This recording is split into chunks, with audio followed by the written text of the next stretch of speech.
Hello friend, welcome to MKS physics classes. हम 11th class में discuss कर रहे थे चैप्टर थर्मोडायनेमिक्स। आज हम नेक्स्ट टॉपिक देखते हैं इसमें साइक्लिक प्रोसेस।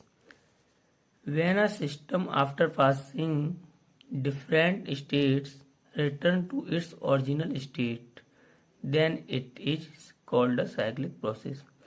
साइक्लिक प्रोसेस का मतलब है कोई भी सिस्टम है वो डिफरेंट स्टेट से पास होता हुआ लास्ट में अगर इनिशियल स्टेट में पहुंचता है, this is a cyclic process. जैसे कोई भी सिस्टम है, पी से स्टार्ट हुआ, पी से क्यू गया, क्यू से आर गया, आर से एस गया, एस से पी, तो उसका जो इनिशियल और फाइनल स्टेट था वो एक ही था। This is non cyclic process. अब net work done on the gas अगर हम फाइंड करेंगे तो क्या होगा, सबसे पहले इसका एरिया माइनस इसका एरिया, तो work done is equal to W R P. W R P यहाँ से एरिया क्या फाइंड करेंगे हम, ये कर्व पीवी कर्व है और वॉल्यूम से एक्सिस से एरिया बाउंड है, ये इसका एरिया माइनस पी आर और वॉल्यूम का एरिया, तो हमारा ये एरिया फाइंड हो जाएगा। अब देखते हैं internal energy of a system या गैस। तो आपको पता है जितने भी सिस्टम है वो पार्टिकल से मिलकर के बने होते हैं या मॉलिक्यूल से मिलकर बने होते हैं। Every work system consist of a large number of molecules. बहुत सारे मॉलिक्यूल्स होते हैं और मॉलिक्यूल्स की अपनी काइनेटिक एनर्जी होती है और पोटेंशियल एनर्जी होती है, तो इन दोनों का सम ही क्या कहलाता है, internal energy of a gas या फिर internal energy of a system. अब हम बात करते हैं फर्स्ट लॉ ऑफ थर्मोडायनेमिक्स की। तो फर्स्ट लॉ थर्मोडायनेमिक्स क्या है, ये एनर्जी कंजर्वेशन पर डिपेंड है। इसमें क्या है, अगर कोई भी सिस्टम है और उस सिस्टम को हम हीट प्रोवाइड कर रहे हैं तो वो हीट जो है दो पार्टों में डिवाइड हो जाती है, एक सिस्टम के वर्क करने में और दूसरी सिस्टम की इंटरनल एनर्जी को इंक्रीज करने में। एक बात और याद रखनी है आपको बच्चों, जो इंटरनल एनर्जी जो है depends upon the temperature. Internal energy आपकी टेम्परेचर पर डिपेंड है। टेम्परेचर इंक्रीज होगा तो इंटरनल एनर्जी आपकी इंक्रीज होगी, अगर टेम्परेचर डिक्रीज होगा तो इंटरनल एनर्जी आपकी डिक्रीज होगी। जब टेम्परेचर इंक्रीज होगा तो काइनेटिक एनर्जी भी इंक्रीज होगी। तो देखते हैं first law of thermodynamics.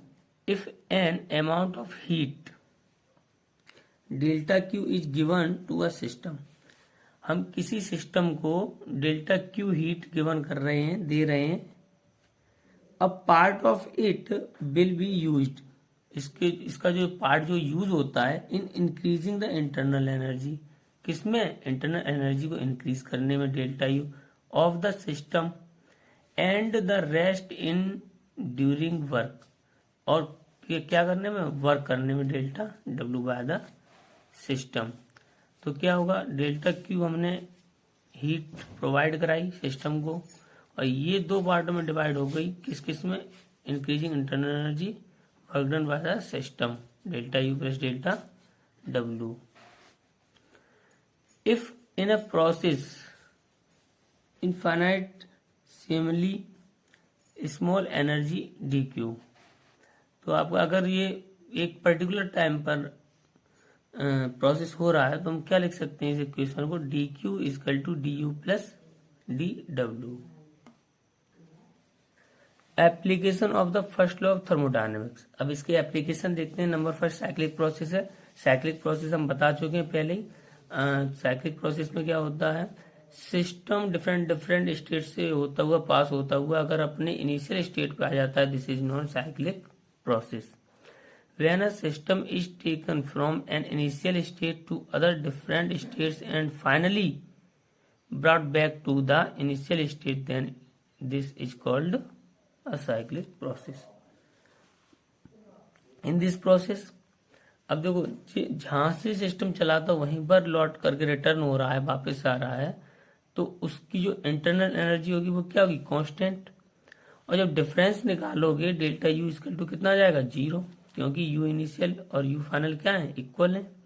Delta U find करोगे क्या लिखोगे, you final minus you initial, और दोनों की वैल्यू सेम है तो डेल्टा यू क्या आएगा, जीरो।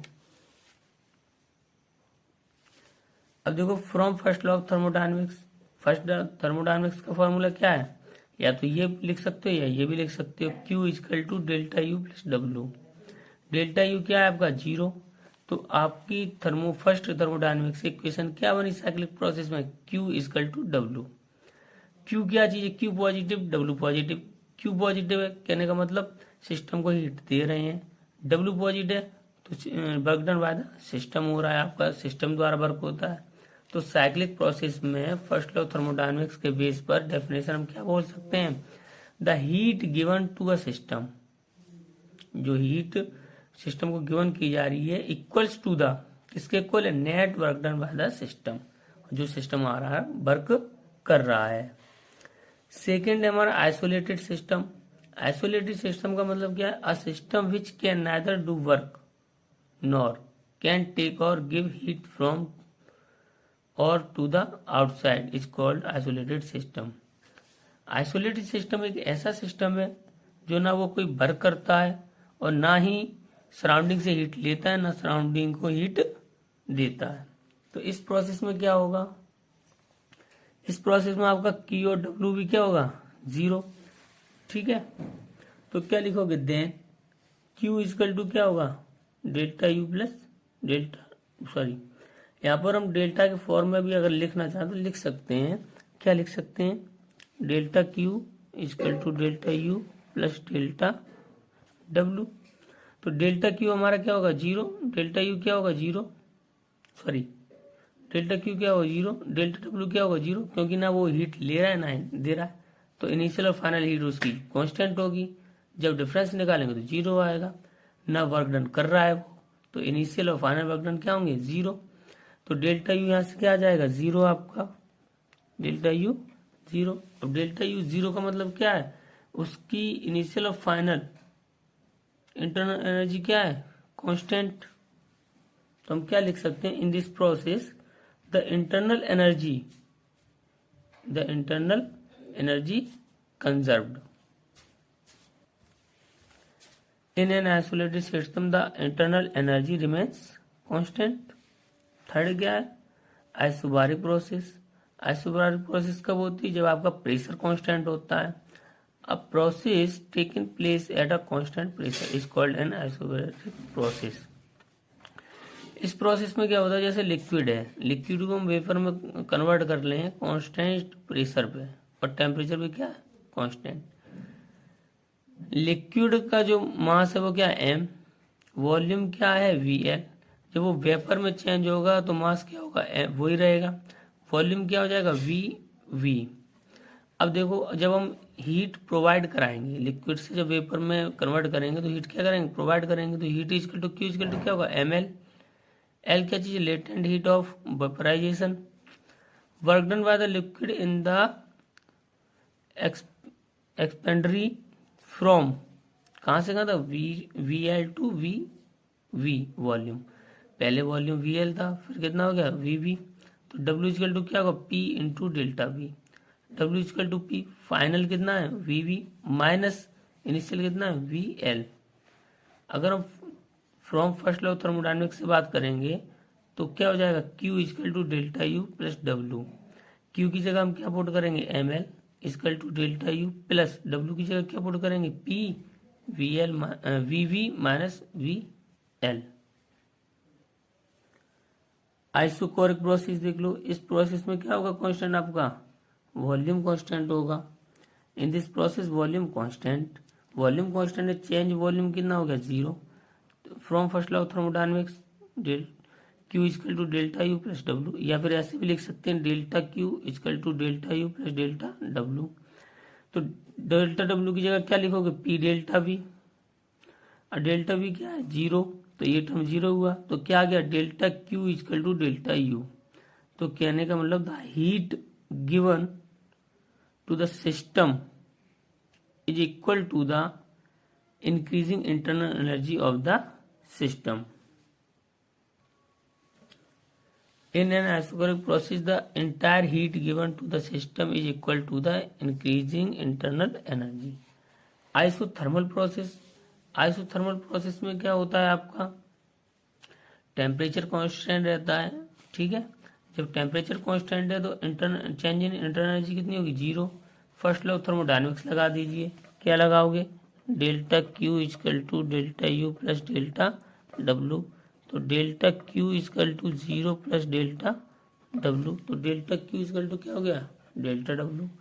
तो इसकी भी क्या बनेगी, अगर हम फर्स्ट थर्मोडायनेमिक्स से डेफिनेशन देते हैं तो the heat absorb by the system, system क्या कर रहा है, हीट को एब्जॉर्ब कर रहा है या फिर दे रहे हैं हीट, ठीक है, equals work done by gas, equal work done by gas. Delta Q equal to क्या, delta W, delta W positive है तो वर्क डन बाय गैस।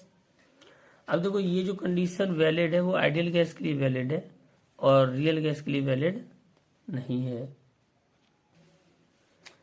अब देखते हैं एडियाबैटिक प्रोसेस, इसमें क्या होगा, if during a process taking place in a system heat neither enters the system nor